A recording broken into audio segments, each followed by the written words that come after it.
네, 여러분, 다니엘. 우리는 하나님의 말씀, 특별히 다니엘이라고 하는 선지서를 읽어가면서 예언이라고 하는 그런 굉장히 신비한 어떤 세계만을 열려가는 것이 아니라 그 안에도 그 시간 그때만이 아니라 오늘 이 시대를 위한 우리들에게까지라도 대단히 중요한 하나님의 복된 안내의 말씀, 초청의 말씀이 들어있다는 사실을 우리는 알게 됩니다. 지금까지 우리는 다니엘 4장에 나오는 이 절반쯤을 보면서 느부갓네살 임금님의 꾸셨던 그 꿈에 관한 이야기를 우리들이 함께 살펴보는 과정을 가지고 있습니다. 오늘 이제 여러분 우리는 이제 이 4장을 계속 읽어가면서 다시 한번 지난 시간 잠깐 여러분에게 말씀드렸던 것처럼 아모스 선지자가 우리들에게 역사뿐만 아니라 인생에게도 미리 무언가를 보여주지 않고는 결코 행하심이 없으시다. 여러분, 하나님은 공의 하나님이세요. 그러니까 이런 일들이 뭐 거대 제국의 대왕들이니까 특별한 존재이기 때문에 그런 분들에게는 미리 얘기하고, 그렇지 않고 뭐 이렇게 한 개개인에게는 뭐 별 이런 게 없으니까 그런 것들이 없고, 이런 하나님이 아니라 개인에게도 얼마든지 하나님은 미리미리 그 모든 예조와 전조를 통해서 우리들로 하여금 그런 혹은 옳지 않은 길 혹은 바른 길, 이 양갈래의 길에서 언제나 우리들을 가르치고 교훈하신다고는 사실을 알 수가 있습니다.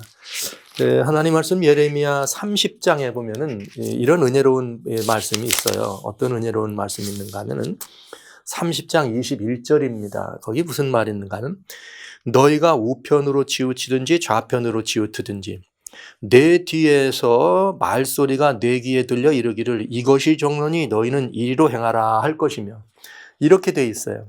우리 하나님께서는 항상 모든 사람들에 대해서도 마찬가지예요. 뭐 이렇게 믿는 사람들에게는 하나님이 그런 일을 하시고 믿지 않는 사람들은 내버려 두시느냐? 그렇지 않습니다. 여러분, 우리 하나님께서는 악한 사람도 한 명도 죽는 것을 원치 않으세요. 좋아하지 않으세요. 살기를 원하세요. 그리고 그 사람들이 몰라서 그렇지, 우리 주님이 십자가에 달려 돌아가실 때 모든 인류는 다 하나님께 드려졌습니다. 다만 그 사실을 모르고 그 사실을 영접지 않는 것이죠. 그러니까 우리는 그 사실을 알아야 됩니다. 그러니까 이 말은 무슨 말이냐면 모든 인류는 다 여전히 하나님의 백성이고 하나님의 관심의 대상이라는 것이죠. 그러니까 하나님을 아는 사람, 믿는 사람들은 더 이 영이 열려서 그 음성을 잘 듣고 뒤에서나 앞에서나 우리를 인도하시는 하나님의 이끄심을 잘 이해하고 들을 수 있는 것이고, 그렇지 않은 사람들은 이제 그 귀가 막히고 눈이 어두워서 그 말씀을 보여줘도 들려줘도 듣지도 혹은 이게 들으려고도 하지 않는다는 이야기죠. 우리가 느부갓네살 임금님의 이 임금의 이 교훈을 바라보면 한 번만이 아니라 여러 번 이런 이 대왕을 이끄시는 하나님의 은혜의 모습을 우리는 볼 수가 있습니다. 자, 그거와 마찬가지로 오늘 다니엘 4장을 보면서 우리는 한번 이런 부분에 대해서 역사적 적용만이 아니라 개인적 적용마저도 여러분들은 꼭 놓치지 말아 주시기를 바라면서 이제 4장 19절부터 오늘 읽도록 합니다. 이제 이 느부갓네살이 거대한 나무에 관련되어 있는 꿈을 꾸면서 순찰자가 와서 나무의 밑둥아리를 잘라내는 그런 일들을 꿈꾼 것을 보고 그 이야기를 다니엘이 한 것이죠. 그랬더니 다니엘이 어떻게 되는가? 벨드사살이라 이름한 다니엘이 그 얘기를 듣는 동안 얼마 동안 놀라 벙벙하며 마음이 번민했다, 이렇게 됐어요. 여러분, 다니엘이 왜 마음이 번민했을까요?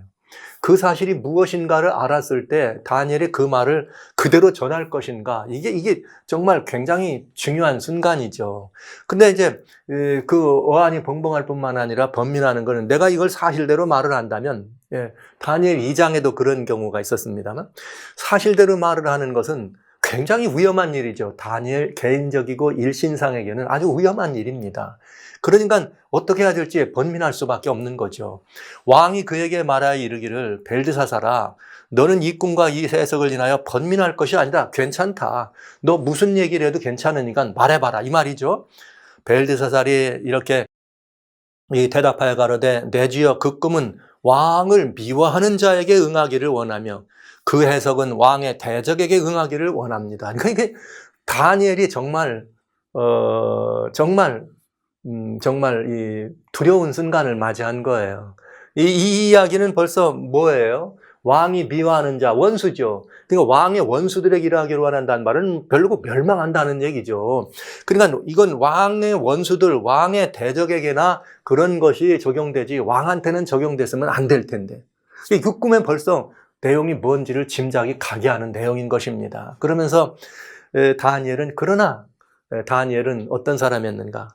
제가 이 매매되지 않은 사람이다 이런 말을 여러분들에게 말씀드리고 싶습니다. 그러니까 다니엘은 어떤 사람이었는가? 그는 하나님의 말씀, 이것이 하나님께서 대왕 느부갓네살에게 주신 말씀이라면 다니엘은 하나님의 종으로서 그 말을 어떻게 하면 안 돼요? 왜곡되게 하거나 바꾸거나 변개할 수가 없습니다. 어떤 위험함이 있거나 목숨이 위태롭든 그것이 모든 것을 잃어버리고 빼앗기는 일이 되든 그건 어떻게 해야 돼? 다니엘에게는 해야 될 일인 거죠. 다니엘은 그래서 정말 이 무엇인가 주어진 상황 속에서 정말 이렇게 어느 분의 말처럼 자침이 남과 북을 가리키듯이 정직하고 정확하게 하나님 말씀을 대언할 수밖에 없는 사람이었습니다. 그는 매매되지 않은 사람이었죠. 그래서 왕의 보신 나무가 견고하여지고 그 고는 하늘에 닿았으니 땅 끝에도 보이겠고, 그 다음에 잎사귀는 아름답고 열매는 많아서 만민의 식물이 될 만하고 들짐승은 그 아래 거하며 공중에 나는 새는 그 가지에 깃들이더라 하시오니, 이 내용이 그냥 풀어지는 거예요. 그게 뭐냐? 왕이요, 이 나무는 곧 왕입니다. 이 나무가 곧 왕이라 그러니까 이 전반부만 나왔을 때는 얼마나 놀라운 얘기예요. 다니엘 2장에서는 왕이 곧 금머리입니다 할 때하고 똑같은 상황이죠. 나무가 왕입니다 할 때 느부갓네살이 벌써 알아버렸어요. 이게 굉장한 일이지만 결국은 여러분, 나무에 관심이 있다면 느부갓네살이 어디에 집중돼 있었겠어요? 관심은 마지막으로 순찰자가 나무의 밑둥가리를 쳐버렸다는 거기에 관심 아니겠습니까? 그런데 왕이여 이 나무는 곧 왕이시니라, 이 말을 듣는 순간 대왕 느부갓네살은 아마 청천벽력 같은 소리를 들은 거죠. 그러면서 뭐라 했는가? 왕이 자라서 견고하여지고 창대하사 왕이 하늘에 닿으시며 권세는 땅 끝까지 미치심입니다. 이 왕이 이렇게 큰 일을 할 거다. 그런데 왕이 보셨는데 한 순찰자, 한 거룩한 자가 하늘에서 내려왔다. 이거 하나님의 섭리라는 거죠. 이르기를 나무를 베고 멸하라. 그러나 뿌리의 그루터기는 남겨두고 철과 놋줄로 동이고 그것을 들청초 가운데 있게 하라. 그것이 하늘 이슬에 젖고 또 들짐승으로 더불어 그 분량을 같이 하며 7대를 지나리라 하더라 하시오니. 자, 그러니까 이제 또 이 대왕 느부갓네살의 꿈을 다시 다니엘이 이렇게 들으면서 그렇게 말을 했으니 이게 무슨 말이냐? 이것은 어떤 뜻이냐? 들짐승으로 더불어 분량을 같이 하며 7대를 지내려 하여다 하시오니, 느부갓네살은 벌써 알아들었어요. 왜? 왕이 누구니까? 나무니까. 그러니까 느부갓네살이 이렇게 7대를 지낸다고 하는 말까지 다 들은 거죠. 자, 그러면서 다니엘은 그 엄중한 해석을 안 할 수가 없습니다. 그는 매매되지 않은 사람이니까요. 왕이여, 그 해석은 이러합니다. 곧 지극히 높은 자의 명정하신 것이 내 주 왕에게 미칠 것입니다. 하나님의 그야말로 주님의 뜻대로 왕에게 미칠 것입니다. 이 말씀이에요. 결국은 왕이 사람에게 쫓겨나서 들짐승과 함께 거하며 소처럼 풀을 먹이며 하늘 지슬에 젖을 것이요 이와 같이 7대를 지날 것이라. 그때 지극히 높은 자가 인간 나라를 다스리며 자기의 뜻대로 그것을 누구에 주든지 주는 줄을 아시겠습니다. 예. 이것이 다니엘이 전해야 될 해석이었습니다. 그런데 여기 보시면 왕이 사람에게 쫓겨나서, 그러니까 이제 쫓겨나서 이렇게 이 짐승처럼 이렇게 7대를 지는다. 여기 7대는 IDDAN, 이단 혹은 아이단이라고 하는 이열이란 뜻입니다. 그러니까 해란 말이에요. 7대니까 7해니까 7년이죠. 왕이 7년 동안은 짐승처럼 살 것이다. 그러다가 7년이 지난 다음에 하나님이, 지극히 높은 자 하나님이 나라를 다스리며 자기의 뜻대로 그것을 주는 것을 왕이 알게 될 것입니다. 이렇게 설명한 것이에요. 그러면서 또 그들이, 그러나 그 다음에 어떻게 되는가? 순찰자들이죠. 그들은 나무 뿌리에 그루터기를 남겨두라 했은즉 하나님이 다스리는 줄을 왕이 깨달은 후에 왕의 나라가 다시 한번 견고해질 것입니다. 그러니까 왕이 한번 다시 뭐 한다는 건 당신의 이 모든 것이 바닥을 치게 됩니다. 그랬다가 7년 동안 바닥을 쳤다가 다시 왕이 어떻게 됩니다? 견고하게 될 것입니다. 요 성경에는 그 7자가 아주 중요해요. 그 바로 임금의 이 흉년 이 꿈을 꾸는데도 몇대 7년 흉년, 7년 이렇게 7년 풍년 이런 일이 있잖아요. 그것처럼 이 느부갓네살도 7년 마치 가뭄을 만나는 것처럼 그런 고난이 있을 거다. 이렇게 얘기한 것입니다. 그런즉 왕이요. 이제 이것은 왕의 해석입니다. 26절까지는. 그러나 다니엘의 사명은 그걸 해석하는 데 끝나는 게 아니에요. 그건 무슨 말이냐면 꿈을 해석하는 것이 아니라 그 꿈이 왕에게 무슨 경고를 주었느냐 하는 것이죠. 그것을 다니엘은 얘기할 수밖에 없었습니다. 그런즉 왕이요. 왕을 위한 간언이죠. 정말 진실된 진언이죠. 왕을 위한 진언. 정말 간곡한 청을 드리는 거죠. 나의 간하는 것을 받으십시오. 왕이시여 내 간곡한 부탁을 받으십시오. 그러면서 뭐라 하겠느냐. 공의를 행함으로 죄를 속하고 가난한 자를 긍휼히 여김으로 죄악을 속하소서. 그리하면 왕의 평안함이 혹시 장구하리라 하였나니라. 이렇게 느부갓네살이 얘기한 것입니다. 그러니까 뭐냐면 왕에게 공의를 행하라. 올바로 살아라 이 말이에요. 올바로 사는데 그래서 죄를 속하고 가난한 자를 긍휼히 여김으로 죄악을 속하소서. 그러니까 올바로 살고 가난한 자를 무시하거나 멸시하지 말고 돌보면서 그런 이 하나님의 뜻을 펼치는 그런 의를 행하도록 그에게 속한 것입니다. 그러면 왕이 평안함이 혹시 장과해질 것입니다. 이렇게 말씀했네요. 그러니까 이제 왕들에게 주어질 수 있는 이 말치고는 공의롭게 행하라는 말은 굉장히 어려운 말이에요. 옛날 왕이 누굽니까? 절대 주권자들 아닙니까? 그러니까 그들의 공의란 자기 뜻이 공의죠.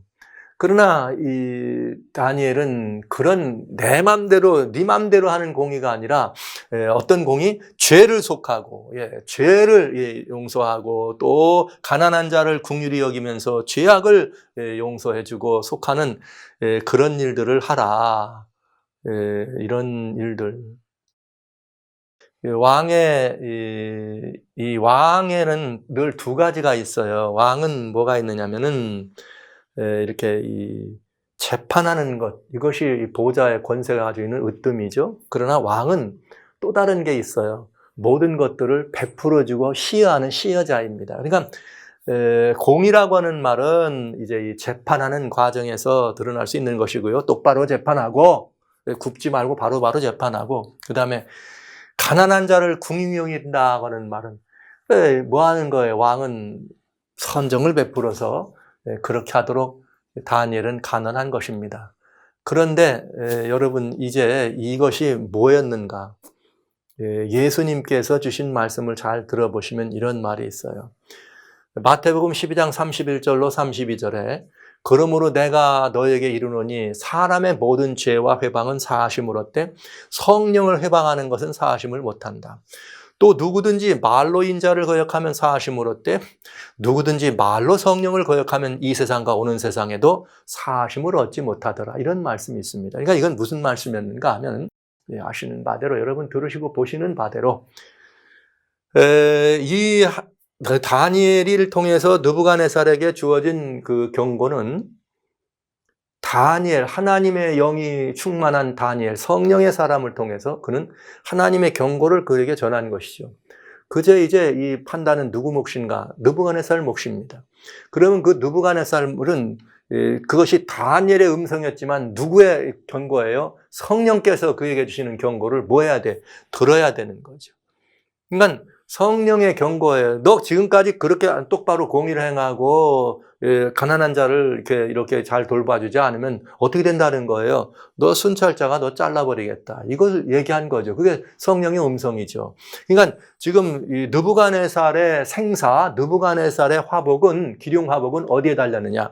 이 성령의 음성을 뭐 하는 데 달렸어요? 듣고 순종하느냐에 그의 운명은 달려있는 것이죠. 이건 아주 중요한 내용입니다. 그러니까 성경에 주어지신 여기에 정말 중요한 것은 무엇의 의미냐? 성경은 성령께서 다양한 이렇게 계속적으로 우리들에게 음성을 들려주시고 성령은 다양한 방법으로 우리를 깨우쳐 주실 때 우리에게 원하시는 것은 뭐냐? 그 성령의 음성과 성령의 깨우치심에 반응하는 것이에요. 반응. 근데 그것이 무엇인가? 성령의 이런 이 깨우침이라는 것을 우리는 두 갈래로 들을 수 있어요. 하나는 긍정적인 측면으로는 초청이에요. 하나님께로 돌아오라고 하는 초청이고, 다른 말로 말하면 이것은 경고예요. 너 그리 살면 어떻게 된다? 넌 그건 끝장이다. 이건 경고가 될 수 있는 거죠. 그러니까 그걸 영접하는 사람에게는 초청인 것이고 거역하는 사람에게는 경고가 될 것입니다.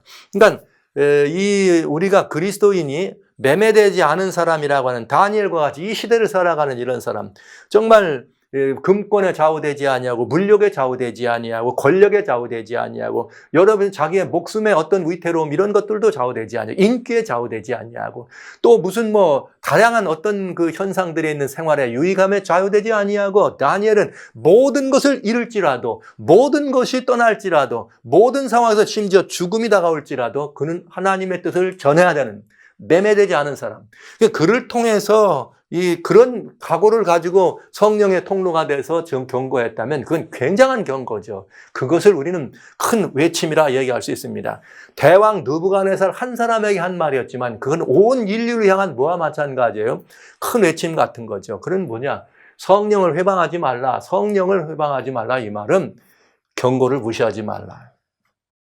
근데 이 경고를 다니엘이 들었는데, 느부갓네살이 들었는데, 느부갓네살이 이제 시간이 지나면서 더 나라가 막 건장해지고, 나라가 왕창 이렇게 막 높아진다 그랬잖아요. 그럴 때에 모든 영광을 하나님께 돌리지 않습니다. 그러면서 무슨 일이 벌어졌는가? 다니엘 4장 28절 30절, 이 모든 일이 다 나 느부갓네살 왕에게 임하였느니라. 여러분, 참 어려운 이야기입니다. 대왕 느부갓네살이 이 간증을 또 이 조소를 내릴 때는 모든 권세가 회복됐을 때입니다. 그러니까 모든 권세를 회복되고 그야말로 이 하늘 상천하지에 그야말로 그는 하나님 아래지만 모든 만인은 다 자기 아래에 있는 거나 마찬가지. 그런데 그가 누구를 인정하는 거야? 내가 이런 실수했고 다니엘이 내게 이런 경고까지 주었다. 이런 얘기를 한다는 거는 이건 대단한 사람이에요. 위대한 임금이에요. 정말 하나님의 사람, 그는 정말 하나님의 사람입니다. 그렇게 바꿔질 수 있습니다. 모든 일이 다 어떻게 되는가? 나 느부갓네살 왕에게 임하였느니라. 12달이 지난 후에, 그러니까 경고를 받은 지 얼마 동안에 1년 된 거예요. 12달이 지난 후에 내가 바벨론궁 주붕에서 거닐 때 나 왕이 말하여 가로되 이 큰 바벨론은 내가 능력과 권세를 건설하여 나의 도성을 삼고 이것으로 내 위엄과 영광을 나타내는 것이 아니었느냐, 이렇게 하더라. 다니엘의 경고는 이 세상 나라를, 인간 나라를 누가요? 지극히 높으신 하나님이 어떡한다? 주기도 하고 뺏기도 하고 다스리는 것을 너에게 알려준다고 이것을 경고했거든요. 너가 아니라 하나님이다. 그런데 이 느부갓네살은 그 경고를 들은 지 1년도 안 돼서 무슨 일이 벌어지는가? 바벨론궁 지붕을 거니면서 나 왕이 내가 능력과 권세로 건설하고 나의 도성을 담고 내 위엄의 영광을 이렇게 드러낸 것 아니냐. 여러분, 느부갓네살이 우리와 다른 분인 줄 아세요? 달라요. 다르긴. 정말 위대한 분이에요. 느부갓네살 왕은 정말 위대한 분. 뭘 보면 우리는 이 사실을 알 수 있는가? 사실 그런 바벨론 도성에 그야말로 세계 7대 불가사의라고 하는 그런 어마어마한 것들을 만들어 놓고 그런 그 난공불락의 도성을 가지고 전 세계를 장악한 대왕 느부갓네살이 왕궁 지붕에 올라가서 이만하면 정말 나도 좀 이만하면 쓸만한 사람일세. 이만하면 됐지. 이게 다 내가 이룬 것 아니야. 이거 말이야 하면서 스스로 자기를 이렇게 자화자찬하고 올리고 그 영광과 위엄을 높다는 충분한 자격, 충분한 명분, 충분한 이런 모든 것들이 있을 만하죠. 우린 변수 있습니까? 뭐 조금만 해가지고 무슨 조그만 권세 자리 하나 무슨 아니면 뭘 조금 해서 뭐 재정적으로 뭐 삶이라도 윤택해지거나 아니면 직장만 하나 좋은 자리 잡아도 내가 애써서 내 실력으로 이게 오늘 우리들 모습 아니에요?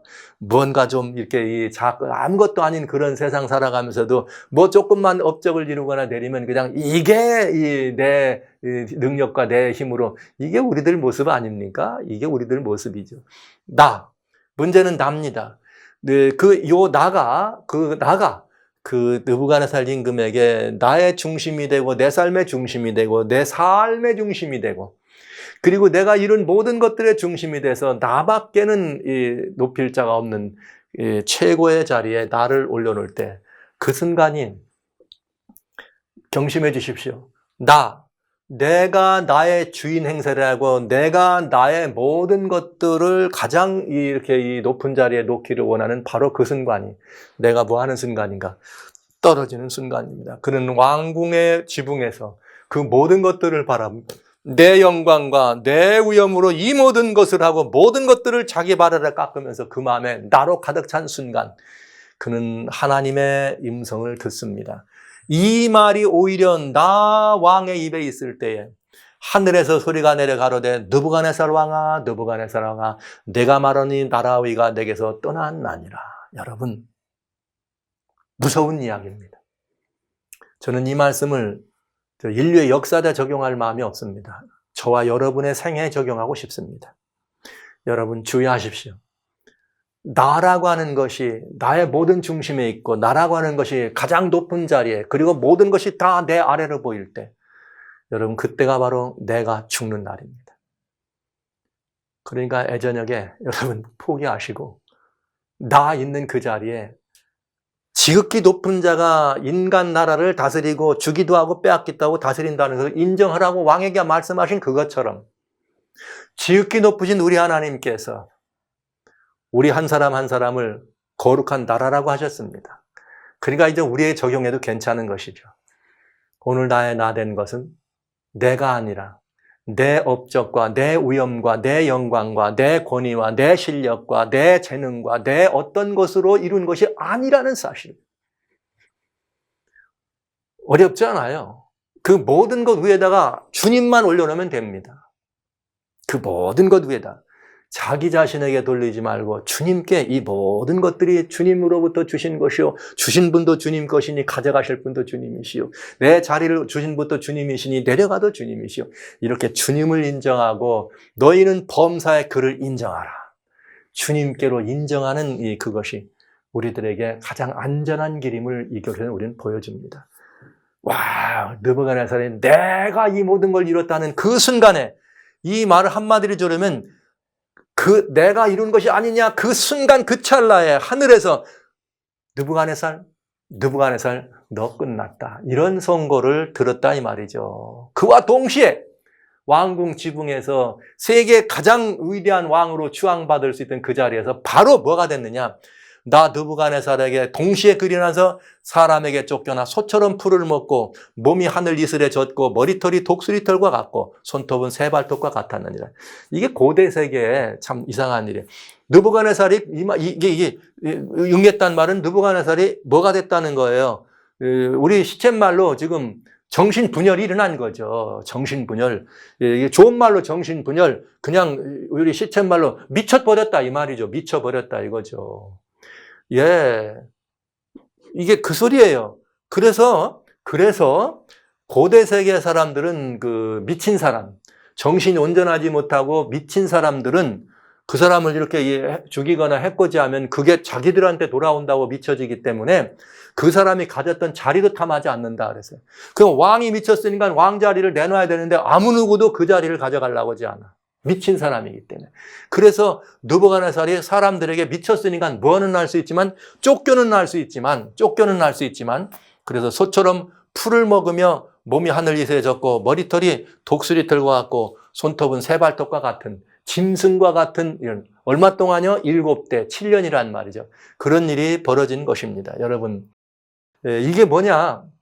리칸트로피라고 하는 그런 병인데요. 그게 뭐냐면 난광병이란 말은 늑대예요. 자기가 뭔 줄 알아? 늑대인 줄 알아. 그래가지고 달뜨면 난광병이에요. 자기가 늑대로 나자리노 되는 거죠, 여러분. 조광병이란 말은 자기가 새인 줄 알아. 그래가지고 뭐든지 쫓고 하늘로 날아가려고 하는 이런 흉내를 내는 이게 조광병이에요. 우광병은 뭐냐? 자기가 손 줄 알아. 괜히 지나가는 사람들 받아. 이 사람도 받고 저 사람도 받고. 이게 우광병이에요. 그러니까 말로 말하면 미쳐서 새가 되고 미쳐서 소가 되고 미쳐서 늑대 같은 이런 상황이 됐다는 거죠. 그러니까 여러분, 천하의 이 권세 잡은 느부갓네살, 아마 그 사람이 전쟁에 능한 사람이기 때문에 오늘날로 말하자면 어마어마한 장군의 모습이었을 거예요. 대왕이지만 그 어마어마한 장군의 모습을 갖던 느부갓네살 임금님이 갑자기 소처럼 엉금엉금 기면서 여기저기 받고 완전히 미쳐버린 거죠. 이렇게 해서 그는 들로 이 산으로 쫓겨날 수밖에 없는 이런 상황이 된 것입니다. 시편 49편 20절에 주님은 이런 말씀을 하세요. 존귀에 처하나 깨닫지 못하는 사람은 멸망하는 짐승과 같도다. 만약 대왕 느부갓네살이 자기의 그 모든 위엄과 영광과 그 모든 이 권위를 지킬 수 있는 길이 있었다면 그것은 무엇인가? 오 하나님, 저 지붕을 보십시오. 저 도성을 보십시오. 저 길을 보십시오. 저 문을 보십시오. 저 행복해하는 사람들을 보십시오. 이 모든 것들은 다 주님의 섭리요 주님의 뜻이었습니다. 주님 저를 쓰셔서 이런 일을 하셨다. 하나님 이 은혜를 감사합니다. 인자가 무엇이가 한데 이처럼 저를 사랑하셔서 저를 이런 일을 이룰 수 있는 도구로 쓰셨습니까? 하나님 이 놀라운 영광을 인하여 감사합니다. 이 모든 영광은 오로지 주님 것입니다. 이 모든 영광과 존귀는 주님 것입니다. 이랬더라면 느부갓네살이 어떤 일이 벌어졌을까요? 와우, 이런 일이 없었겠죠.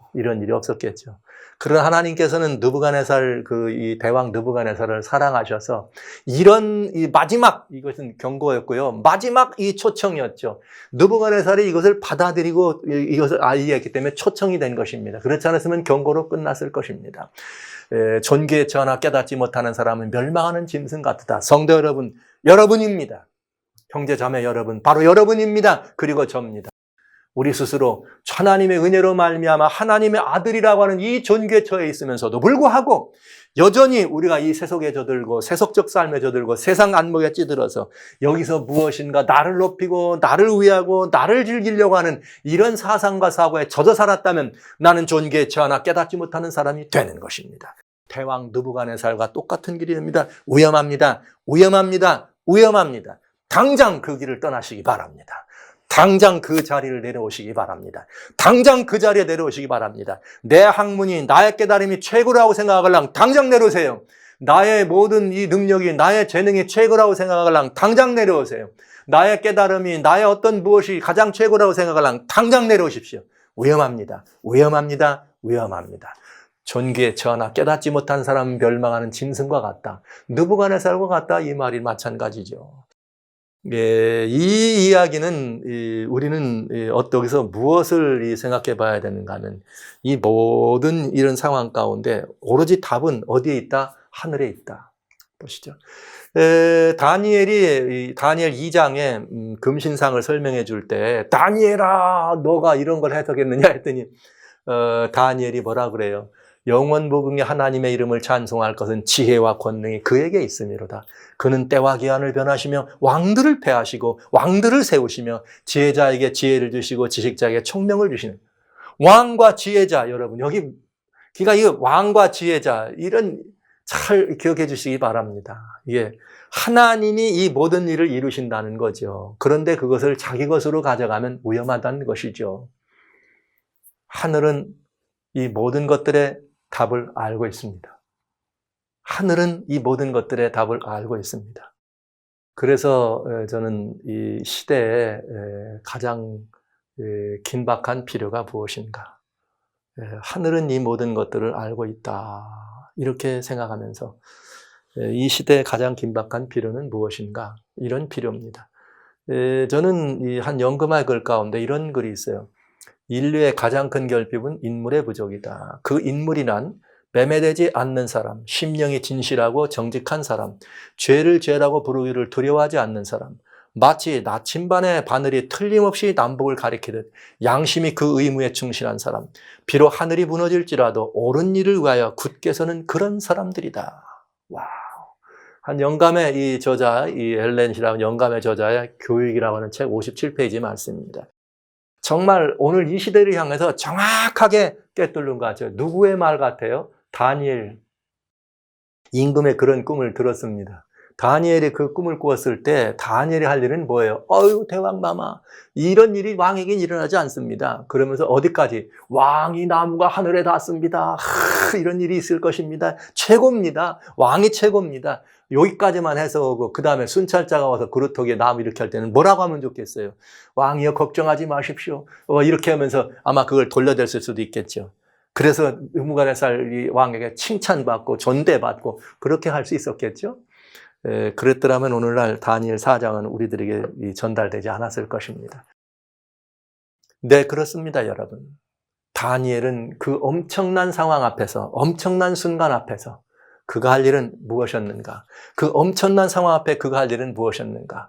바로 이 때와 기한을 변하시며 왕들을 패하시고 왕들을 세우시며 지혜자에게 지혜를 주시고 지식자에게 총명을 주시는 분은 누구라는 사실, 하나님이라는 사실.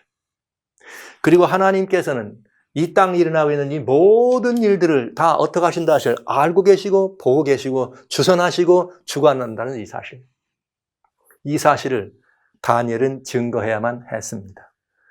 그것처럼 오늘 저희들이 예수님을 알고 예수님을 섬기고 예수님을 믿는 그런 사람들입니다. 그렇다면 우리의 삶은 어떤 삶이 되어야 하는가? 매매되지 않는 사람. 우리의 삶에 혹은 우리가 하늘께로부터 받은 이 아름다운 말씀이나 혹은 이 모든 것들을 나누고 증거하려는 이런 모든 일, 대인관계에서든 가의 어떤 일들과의 관계에서든 어떤 관계든 거기에 하나님의 사람은 늘 어떤 사람이에요? 매매되지 않는 사람. 그 심령이 진실하고 정직한 사람. 죄를 죄라고 부르기를 두려워하지 않는 사람. 마치 나침판의 바늘이 틀림없이 남북을 가리키듯이 양심이 그 의무에 충실한 사람. 비록 하늘이 무너질지라도 옳은 일을 위하여 굳게 서는 그런 사람들이다. 오늘 저는 다니엘 4장의 세 번째 시간, 느부갓네살 임금 앞에 서 있는 다니엘을 바라보면서 매매되지 않은 사람, 그가 이 시대에 가장 긴박한 필요라는 사실을 기억하면서 오늘 역사의 마지막을 바라보고 있습니다. 역사가 마지막으로 흘러가는 걸 바라봅니다. 다양한 부정과 다양한 이런 죄들이 범람하는 시대를 살아갑니다. 다양한 불법과 다양한 많은 이 오류들이 이 세상을 가득 채웠습니다. 이 세상에는 오늘날 너무나 많은 정보와 지식들이 유통되고 있지만 어떤 것이 옳고 어떤 것이 구분지한 기준이 사라진 그런 시대입니다. 그럴 때 이 세상에 살아가는 삶의 경박과 모든 것들이 다 그렇게 이렇게 이 혼돈 속에 들어있을 때 참과 거짓이 구분이 되지 아니하고 옳고 그른 것이 구분되지 아니하고 여러분 이 그야말로 진실과 이런 거 이 바르지 않은 것들이 구분되지 않는 이런 시대에 진실이 외면되고 진실이 호도되는 그런 시대에 오늘 우리는 누구와 같은 사람? 다니엘과 같은 사람.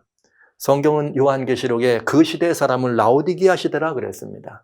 라오디게아 시대에 살아가는 사람들은 다니엘이란 이름을 가진 사람들이어야 합니다. 그것이 마지막 다니엘에게 주었던 사명이었습니다.